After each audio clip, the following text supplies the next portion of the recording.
اعوذ باللہ من الشیطان الرجیم، بسم اللہ الرحمن الرحیم۔ ہندا زوجہ یزید کا خواب، کتاب کا نام ہے سعادت الدارین، لکھنے والے ہیں آیت اللہ محمد حسین نجفی۔ یزید کی زوجہ کہتی ہے کہ میں نے ایک خواب دیکھا۔ کب دیکھا؟ جب امام حسین کا لٹا ہوا قافلہ دمشق میں داخل ہوا۔ دمشق میں جب داخل ہوا، جب قافلے کو 4 دن گزر چکے تھے، میں رات کو سوئی اور ایک خواب دیکھا۔ خواب میں کیا دیکھا کہ ایک نور کی آماری کھلتی ہے اور فرشتے داخل ہو رہے ہیں اور امام حسین کو سلام پیش کر رہے ہیں، السلام علیکم یا ابن رسول اللہ۔ میں یہ خواب دیکھ رہی تھی، اچانک آسمان کا دروازہ کھلا، چند بزرگ ہستیاں داخل ہوئی۔ ان میں سے ایک ہستی بہت بڑی ہستی تھی۔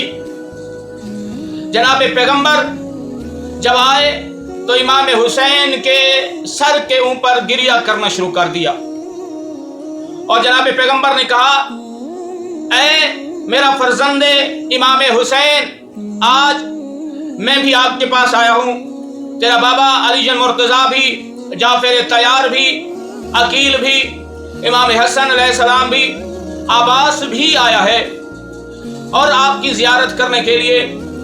اے امام حسین، کیا جنہوں نے آپ کو قتل کیا کیا تجھے نہیں پہچانتے تھے؟ نہ بیٹا، آپ کو پہچانتے تھے۔ جنہوں نے آپ کا پانی بند کیا تھا، کیا وہ لوگ بھی آپ کو نہیں پہچانتے تھے؟ بیٹا، آپ کو پہچانتے تھے، لیکن دنیا کی دولت ہوس نے ان کو اندھا کر رکھا تھا۔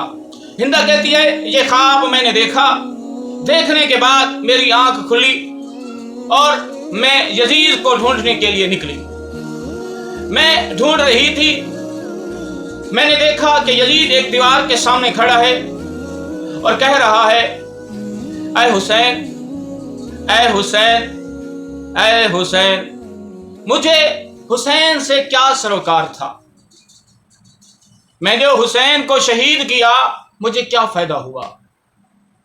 کہتی ہے، میں نے قریب گئی، یزید کو یہ خواب میں نے سنایا۔ سر جھکا کر یزید یہ میرا خواب سنتا رہا، سر نہیں اٹھایا۔ تاریخ کے عظیم مورخین کا کہنا ہے کہ اس خواب کی بدولت امام حسین کے جو پردہ دار اسیر تھے، ان کی قید جلد رہا ہوئی تھی۔ اس کی بڑی وجہ یزید کی بیوی ہندا کا یہ خواب تھا، جو خواب اس ہندا نے یزید کو سنایا اور سنانے کے بعد یزید نے جلد رہا کر دیا۔